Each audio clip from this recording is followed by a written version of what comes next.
I don't want to get paid for YouTube. No, I don't. I don't want to suddenly get paid for doing my YouTube channel. I don't, right?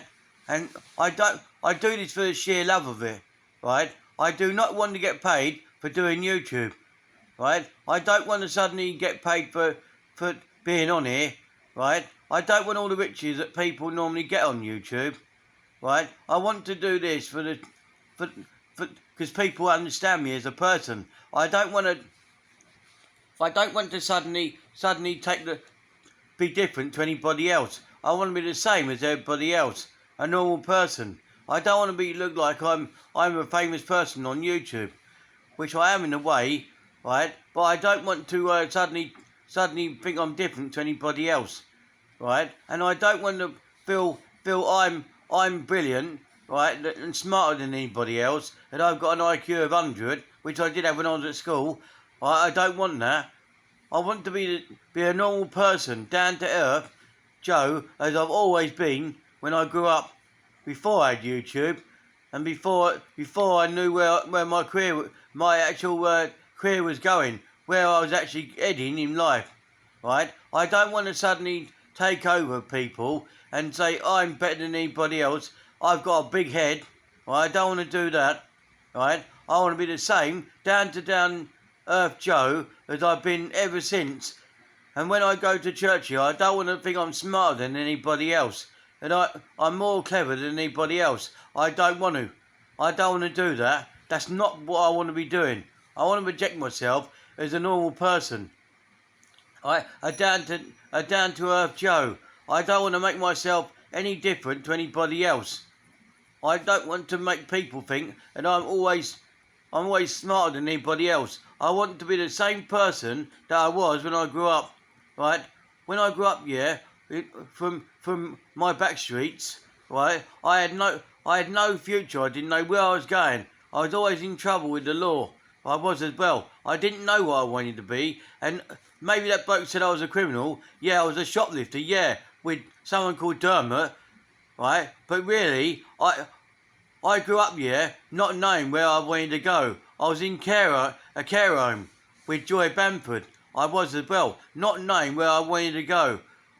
And then one fine day, I decided to change, and my whole outlook come really good. I passed my college degrees, my bridging course with an NVQ, National Vocational Qualification. I didn't know in retail, and a City and Guilds.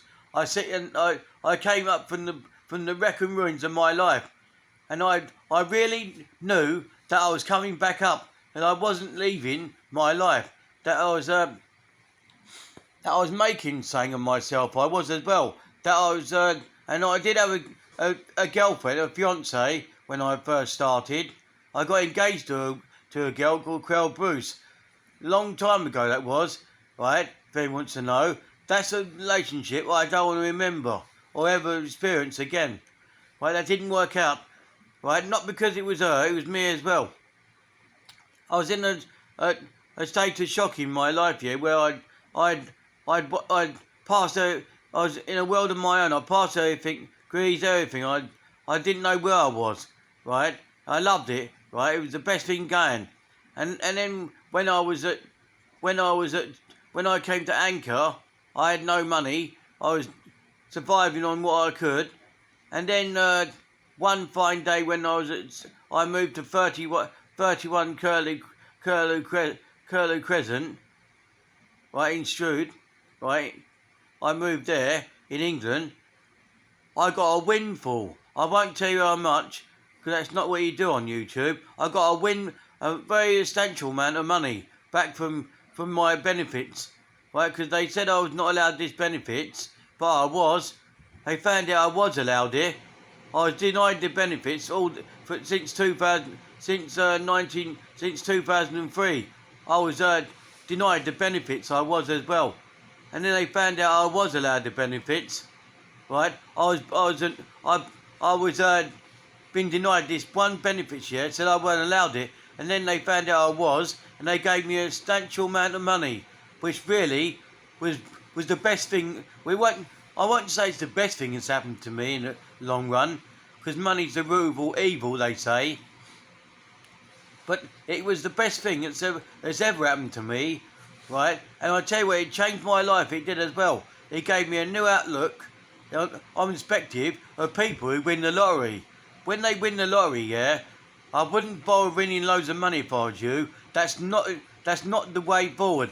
It may seem like fun having money, big substantial amounts of money, but it wasn't. It wasn't fun. It was a nightmare. Right? I was rude. I was getting aggressive with people, and I was really annoying the staff at Anchor. Janet Stevens, I was annoying her as well. It wasn't very good. I was annoying people. I was as well, and I was annoying everybody.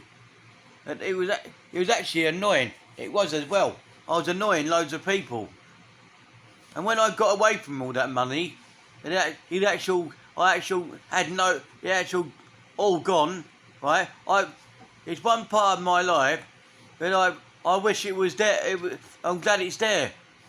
It's a very great part of my life, and I'm glad I experienced that to understand where big substantial payouts, right, will not help your life, where it brings tears and stress and that, having loads of money, where loads of money, like big substantial amounts of money, even if you have £1,000 or even say £1,000, that wouldn't help your life either, right? Because you feel insecure. You don't know. You start blaming people, thinking they're taking your money, and they're not. They're looking after it. They're looking out for you. Well, I know that now, looking back on it, right? But then I came to church 20 odd years ago, 2003. I came to church, King's Church, New Road, Rochester, Chatham in England, and I walked in the door, and I thought, this ain't gonna be for me. I ain't gonna want to take this on. And then I walked out the door.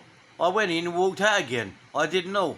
And then the next Sunday coming round, I went on the bus here and I went to church. I didn't know. I went to church and never looked back ever since. And then when the COVID-19 struck, 2020, I couldn't get back in the church because it was locked off here, because we couldn't socially gather with everybody. And then I was going past St John's down in Chatham, and I saw the gazebo up, and I thought, what's going on in here? And then I went in there, and went in the door here, and never looked back. Right, went in the door here, and the first thing they said, "Welcome, Tay," because they knew they welcome mate. Because the bloke knew who I was, and he sat me down, and I wasn't dressed. I was a bit unshaven, not cleaned up, ready for service. I weren't, and I stayed there, for the Medway Oats, right? And then Luke Bacon. Someone said Luke Bacon's going to be joining us soon. He's coming down from wherever he lived before. He was moving to Medway, and Martin introduced me to Helen, because Helen was going to take over the church army, and I thought, what's this? And I was talking to Steve Ramshaw, the one that does church, one who was doing church army at the first time, and I said, I do poetry, and the bloke said, and he turned around and said to me, would you like to write the prayers for Medway Oats at 3 o'clock? And I thought, I don't really want to do this. I turned it down the first time, and then, because I turned it down, I went back. Then Luke phoned me up, right?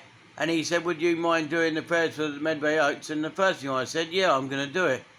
And Luke said, write something that's easy for people to understand. So I wrote something, and it was the most explosive prayer ever done. People understood where I was coming from, right? They never seen anything like it. And the next minute, right, I've been writing prayers for nearly since up till now, I've been writing prayers, and I love every minute of it. It was the best thing going. I wrote all these prayers, I didn't know, and I've never wrote anything other than prayers. I wrote loads of stuff, right? And I enjoy writing as well. As I'm writing this YouTube video, I enjoy writing. It's the best thing I've ever done, and ever likely to do as well.